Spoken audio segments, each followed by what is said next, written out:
Olá, meus amigos, sejam bem-vindos à TVCH e hoje para o nosso bate-papo, doutora Evelyn Campos e Santos. Vocês já conhecem a doutora Evelyn, ela vem trabalhando alguns vídeos, algumas entrevistas, nos atualizando sobre o cenário, especialmente aqui em Minas Gerais, Belo Horizonte, onde ela trabalha. A doutora Evelyn trabalha no Hospital do Barreiro, que é uma referência no tratamento do coronavírus aqui, na região metropolitana. Bom, doutora Evelyn, seja muito bem-vinda novamente à TVCH. Muito obrigada por ter disponibilizado a sua agenda e já lanço uma pergunta para você. Como está o cenário, né? Nós conversamos há uma semana e meia atrás. Como estamos neste momento? Qual a sua avaliação? Olá, Carolina, é um prazer estar aqui com vocês, poder participar disso, difundir informação, né? Não só fazer o nosso trabalho técnico, mas também um trabalho informativo, que eu acho que é muito importante. O cenário que eu tenho visto hoje, eu estou em duas frentes, né? Eu trabalho tanto no pronto atendimento, que é o atendimento direto, quanto no hospital, que se tornou referência na parte de coronavírus, e inclusive estou trabalhando na área de cuidado direto com esses pacientes. A gente tem observado que dentro do hospital, que é referência, lá está sempre cheio. Qualquer quadro gripal que chegar à UPA, ele está encaminhado para lá para poder fazer um acompanhamento, né, ter um respaldo se esse paciente tiver uma piora. Mas dentro dos prontos-socorros, tanto daqui de Belo Horizonte quanto da região metropolitana, eu tenho visto que os hospitais estão bem vazios, mas aí a gente começa a questionar, mas isso é tudo que a galera tem falado?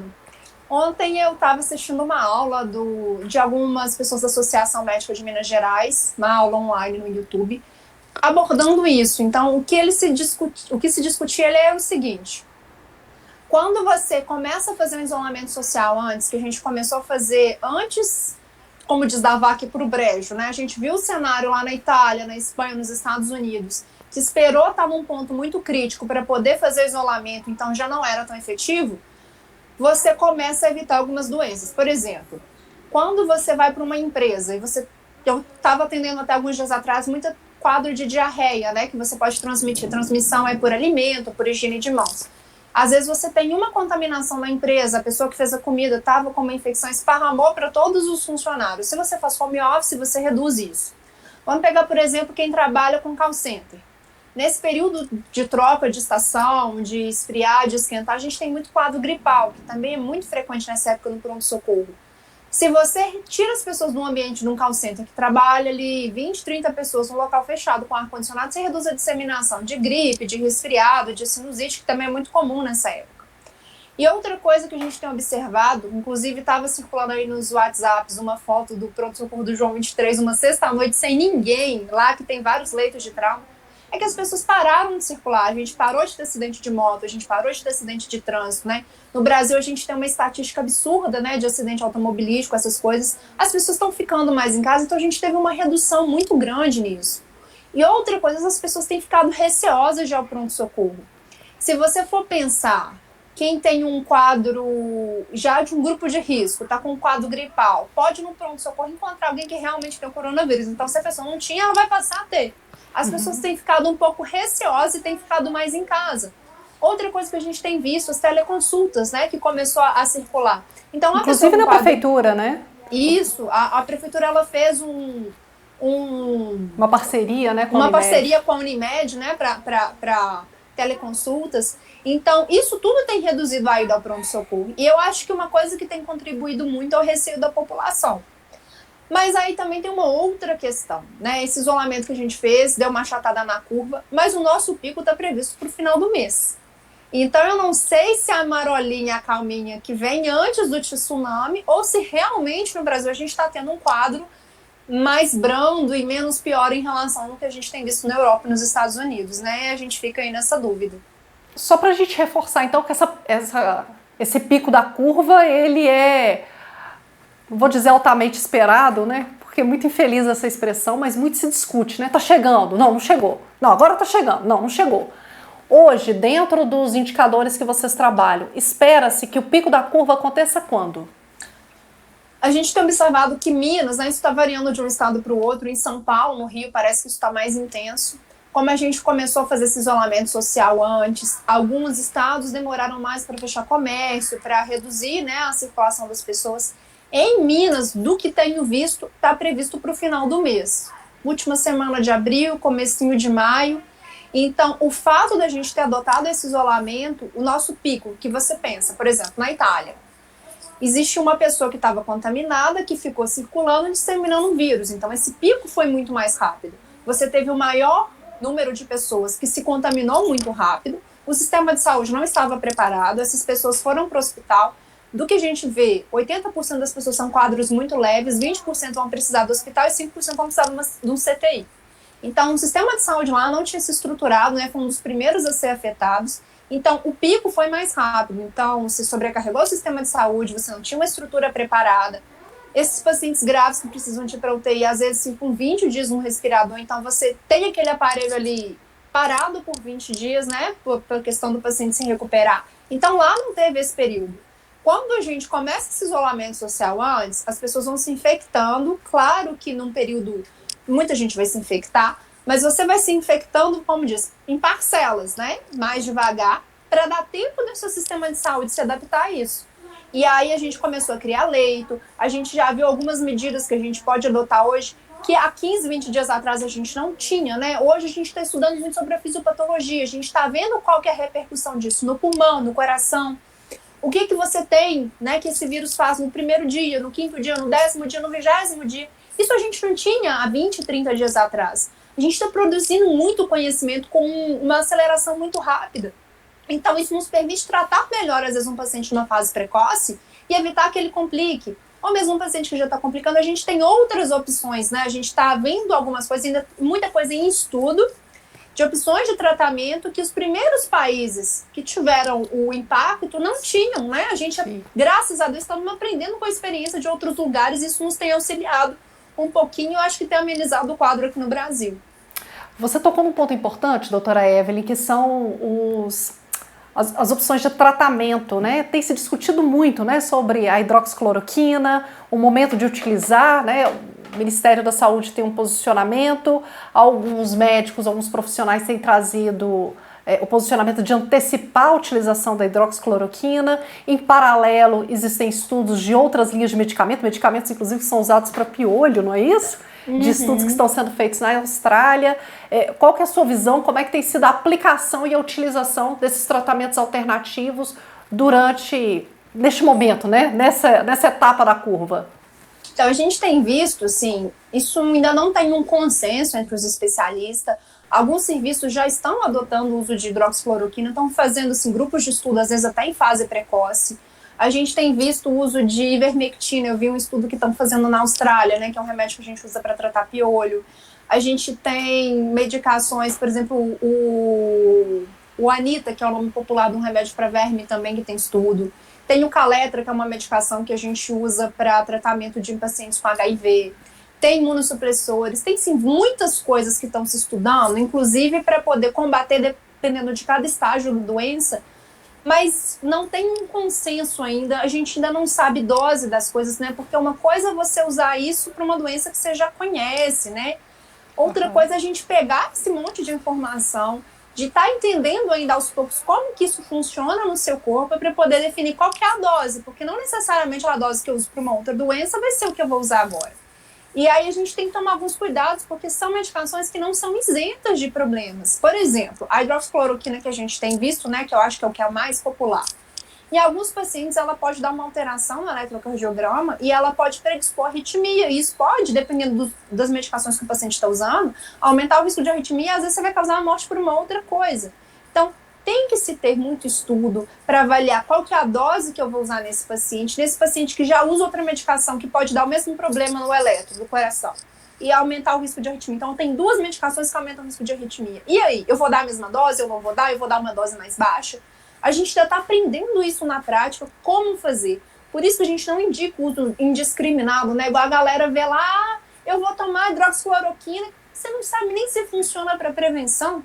Tem estudos usando isso, talvez em pacientes com grupo de risco em fase inicial, mas a gente ainda não sabe se é eficaz, se não é.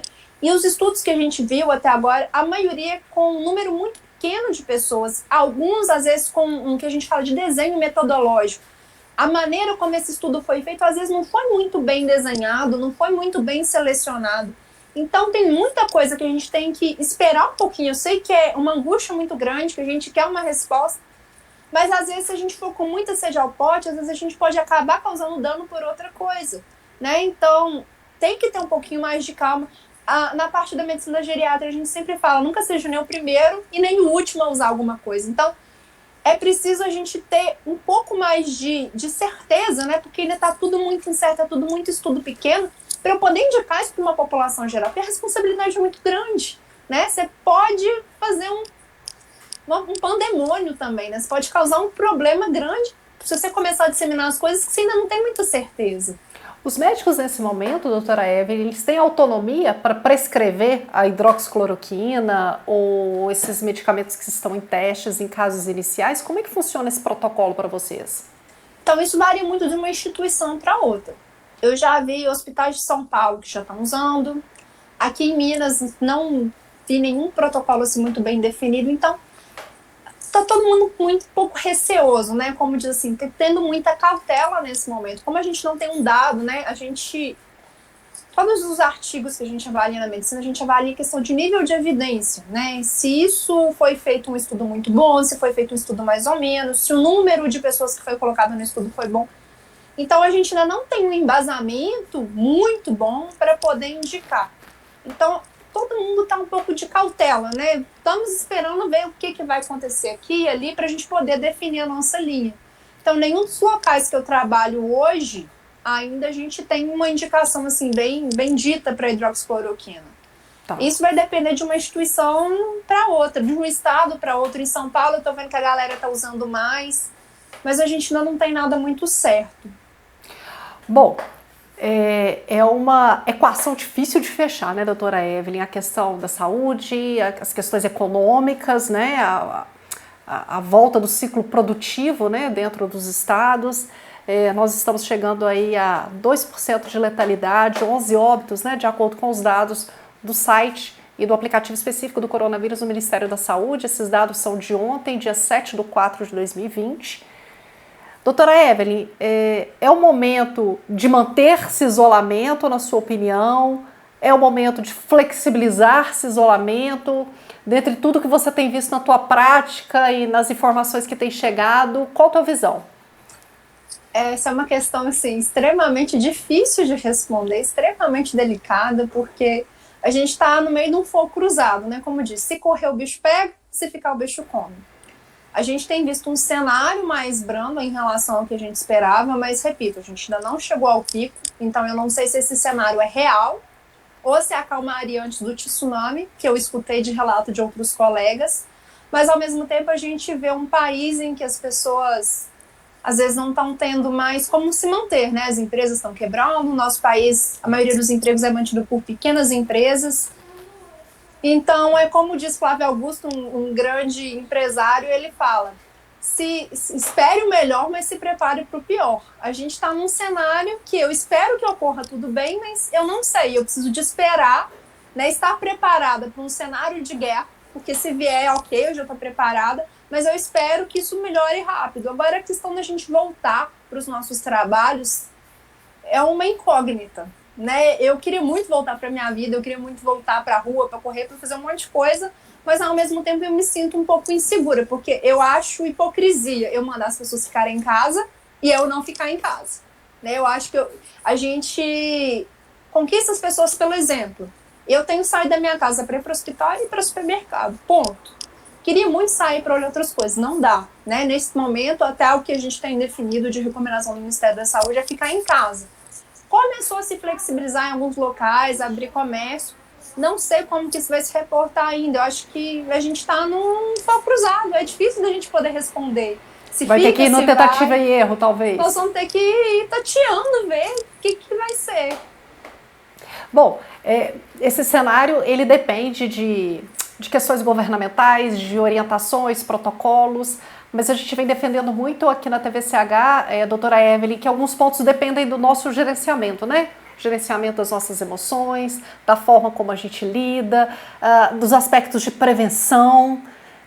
Como médica, o que para você é fundamental para a gente trabalhar a nossa prevenção? Quais são os pontos importantes para a gente se cuidar nesse período, independentemente do que percorra daqui para frente?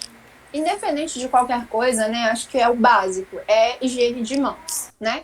Mas você não precisa de ficar paranoico. Se você tá na sua casa, em isolamento, você não precisa lavando sua mão toda hora. Você vai lavar a mão se você for comer, se você acabou de usar o banheiro. Você não precisa de ficar atacando álcool na sua mão o tempo inteiro se você não tem contaminação externa, né? Então, se você tá saindo fora de casa, a gente já viu vários aí dicas, né, de como sobreviver fora de casa, questão de higienizar a mão, calçado, se você compra, você vai higienizar a compra. E cuidar, né, também de trocar a roupa que você sai fora de casa, o calçado, se deixar separado. Mas uma das coisas também que a gente vê, que é uma angústia, às vezes, é o idoso que vive ali, que tem a casa cheia, que não está podendo receber a família, o neto. A criança, às vezes, ela tem uma contaminação, mas ela não mostra sintoma, então ela pode estar com o vírus e visitar o vovô, beijar o vovô e passar para o vovô, que é um grupo de risco. Então, independente do isolamento horizontal, que é o que a gente tem hoje, né, que é todo mundo em casa, continuar ou não, eu acho que o isolamento vertical, que a gente isolar os grupos de risco, principalmente idosos, ele é uma coisa sensata.